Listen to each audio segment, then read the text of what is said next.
All right, guys, week 2. Wow, holy crap, I can't believe it's Sunday. Sorry for the delay on this one. We had a really busy last half of our week and then crazy weekend. So I'm here, I'm getting to it, so hopefully you guys will find this helpful for your Monday and Tuesday. And then also just for going forward, knowing how we have been working with the material. All right, so let's start. Timeline again, we did Battleship, and this time I won. So Mrs. Cola Jelly got a point. So the kids were laughing about that. But we will keep doing it, and by the end of the quarter, if they win, which they probably will, they get to pick a prize. So it's a good way to keep them engaged, and also as I'm removing the cards, trying getting them to recall what's missing and the order of things, and then also when they're picking a card, making sure that they're naming it. So that's what's helpful about Battleship and kind of makes it fun while still working on what the memory work is. For our maps, I have a little picture. I drew it out. So I drew out a bunch of like shapes. So you can see here. Okay, so on here we have, so we're doing the, this messes with me because it's backwards. Okay, so we're doing the Red Sea, which is this red rabbit right here. So you can see that it kind of splits into like the two bunny ears up at the top. So then I just made it fun and drew a little face on there and little feet. But yeah, there's his two ears, and that is the Red Sea. Then the next one was the Persian Gulf, and so we kind of made that purple, and we thought of a fluffy cat's tail. So it's kind of stretching it, but then we said purr, so Persian Gulf.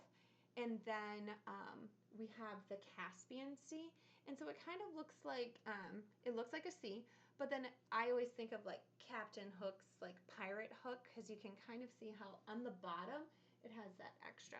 So we just said like Captain Hook, Sea, Caspian Sea. And then right up here, the Black Sea, people say a black boot or a black shoe. I think it looks like a ballet slipper, so we said it was like a ballet slipper, and that's the Black Sea. Then we also had one city to cover, and that was the city of Babylon, and we're going to cover the other city up there, Baghdad. But then it's remembering, okay, when we see just those circle spots and we don't have the names on it, which one belongs to which dot. So Babylon, we said we could remember Babylon because it's on the Euphrates River. And we said Euphrates because you a baby. Euphrates because you Babylon. And we kind of pronounce Babylon silly, like how it's spelled Babylon. So the kids got a kick out of that one too. And of course they were cringy as I was like, Euphrates because you Babylon. But it was funny. So that's how I remember that Babylon is on the Euphrates River. Because remember we said Tigris is on top and you're afraid.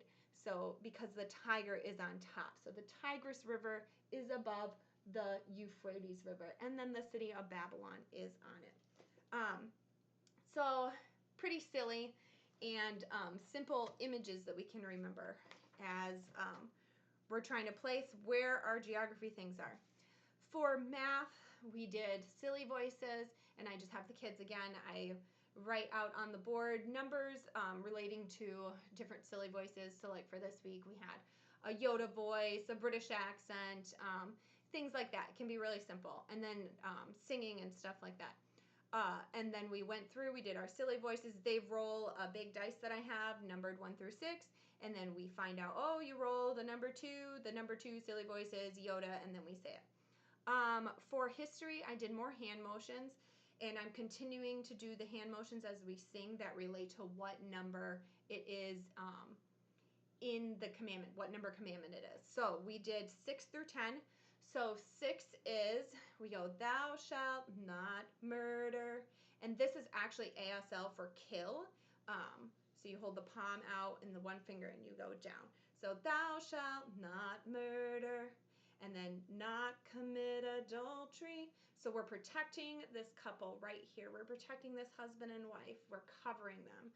Not commit adultery. And then number 8, we're going to do 4 fingers on each hand. not steal. And then we're going to just pretend to grab, steal. And then not bear false witness. That's number 9. So that's a big one, but I just think of, I swear to tell the truth, the whole truth, and nothing but the truth. So that helps me remember it. But then you can go like this, and then this one goes like your hand on the Bible, and then your 5 hand goes up, and you say, not bear false witness against thy neighbor. And then we hold up all 10 fingers, and we go, and not covet. So then remember covet by covering our eyes with our 10 fingers. So that is commandment number 10. The kids seem to be really familiar with the song, but it's so many big words. So just, I know that with my boy, we have to really slow it down for all those big words. And then it really helps to emphasize what number you're on. So like that's 8, not steal. For science, so we did the classifications of living things on week 1. Now we're doing the kingdoms of living things. So we're going deeper into that. For this one, hand motions again. So we had animalia, then we had plantae, and then we did this fungi, and then protista. Archaea, we were kind of like a pirate. So archaea, and then bacteria. So you can just point to your back, bacteria. So animalia, plantae, protista, archaea, bacteria. So good way to remember those. And again, those are also unfamiliar words. So we made sure that we slowed it down a little bit to make sure we get the pronunciation of the words correctly. Now we also started our preposition song. I have included a link below to the CC song that they have for it. And it's a fun like chant that we're going to go through all of these prepositions. And it really helps move through them, and then to remember that they're in alphabetical order. So we did about, above, across, after, against. And for this one, when we said it a few times, I had them like lean against something. So I said, okay, I want everyone to lean against the wall. So everybody leaned against the wall, and then we said it about, above, across, after, against. And then they walked across the room. And then that kind of helped them engage with the prepositions that we were singing, and it made it fun and helped us move around the room. The last thing was Latin, and it was repeating last week, so really easy. So then I got the kids moving, and I just put X's on the floor, and we jumped from X to X as we said our noun cases. Then we went into fine arts right away, and for fine arts, it was mirror images, and the biggest thing with mirror images is just hitting that vocab that you should be going over, which was mirror image, what is it? And then symmetrical and the line of symmetry. That's the most important thing. So I held this up, and you can see we have a butterfly here. You can see it's symmetrical because when you draw a line through the middle, the line of symmetry, it looks the same on both sides, but like a mirror. So we talked about mirrors, and we talked about flipping it on the other side, and then I gave a lot of examples. So we talked about how all of these shapes are symmetrical because you can draw that line of symmetry. And then I had some really fun animal drawings, and the link is included below for where I found this online, and you can print them off yourself. So it's a free resource, and they're so cute. So the kids had fun with those. And then we broke it down when we were doing this. I talked to them, whatever animal that they had, we talked about, okay, so what is the eye? And we broke it down into the oils. So the eye is a dot and a circle. And then how we have angled lines, we have circles down here, we have a curved line, we have another angle line, and just thinking about it at that level to be able to slowly create the other half and not getting overwhelmed by that. The kids had fun with that. And then what I did was we actually are lucky and have a mirror in our room. So we all went up, I invited them in smaller groups, and I folded my paper in half, and we went up to the mirror, and I held it against there, and I said, can we finish this animal, do you think? if I put this up against the mirror. And the kids really liked that you could kind of, it looked like the animal was inside the mirror. So even if you print these off at home and then you can hold them up to a mirror, it's fun to see how the mirror works to complete the image. So that helped really create that visual and complete the picture for them of us saying mirror image, and now we're using the mirror, and there's the other half.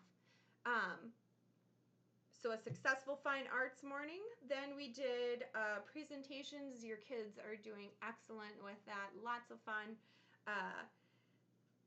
I love when we get those quizzes too. Those are always great. Then we did science. Science was really heavy on the class involvement. So that was fun to do and to go outside. We did a nature walk. And when we went outside, we talked a lot about seeing evidence of animals, because there weren't many animals to see. There were some birds and we saw some insects, but we found a lot of evidence of animals. So for example, when we went out there, a lot of the class found holes dug. And so it was great how they were able to recognize if a hole was fresh, or did it for sure belong to an animal, or did a human dig that? So you guys can ask your kids about that, because it was really cool, the understanding they had and the hypothesis that they came up with, that yes, I believe that this one is made by an animal, and I can tell that it was done recently. So lots of fun with that. The big thing that I brought in was I told them that I gave them all a little nature journal. So I made them just a little sheets of paper inside a folder that I had cut up. But everybody had one of those, and then we had a pencil, and I brought a bunch of binoculars. And so I talked about how, like, in our family, we keep a little nature bag, and we just take it out with us. And I go to thrift stores and I collect these. So we put these in there, the little book about insects, wildflowers of Wisconsin, birds of North America, and how we can have those with us. And when we're looking at nature, how we can draw pictures of it. So some of the kids actually drew pictures while we were out observing the nature around us. And then I told them how, when we got back to class, I told them, those pictures that you drew, there wasn't a lot of time, right, to draw detail. But like for one of them, they drew a butterfly, and it was a real simple butterfly, but then we could remember what the color was. And so we were able to look up in our book that, look at this, it was probably either a monarch butterfly or a viceroy butterfly. And so we could draw more detail later on or at home using these little field guidebooks. So this was just extra that I brought in. And I feel like the kids really enjoyed working with those and thinking about that stuff. But they did a great job on the nature walk, and that was fun. And we'll be doing a plant walk later on too. So if they just want to keep those little books in there, like the little sketchbooks in their backpacks, that'll be easy, because then we can just, if they want to, they can take it out again and use it on our plant walk, which will be later on in the quarter. That was it for that. For review then. Review, I introduced a new game, and the new game is called Ouch. So it's real simple. I keep it in this bag here, and I just ask review questions. And then I split the group into 2 teams, and I'll ask everyone the review questions, so we're all answering the questions together. But as soon as they're done, then I go around to each one, and each one has a turn to draw out of the envelope, and there's a bunch of pieces in there, okay? So there's a lot of these, and these, and this means you get a point. This means ouch, you lose a point, so that would cover up this point, but you can also get Band-Aids, and if you get a Band-Aid, you can cover up the ouch, and you get your point back. So it was wild. We had a tie. I couldn't believe it. That's never happened to me before with this review game. So we even tried doing a tiebreaker, and again, they came out and they tied. So they get a prize this week. So I'm going to bring the prize bucket, and they'll all be able to choose a prize out of it, because they both won. And they did a great job with review. So really fun. I don't think I have anything else. But yeah, if you guys have any questions for me, send them over, send me an email, send me a text, whatever. And then again, I have the link for the preposition song and for the fun animal pictures. So I hope you guys have a great week, and I'll see you soon. Bye.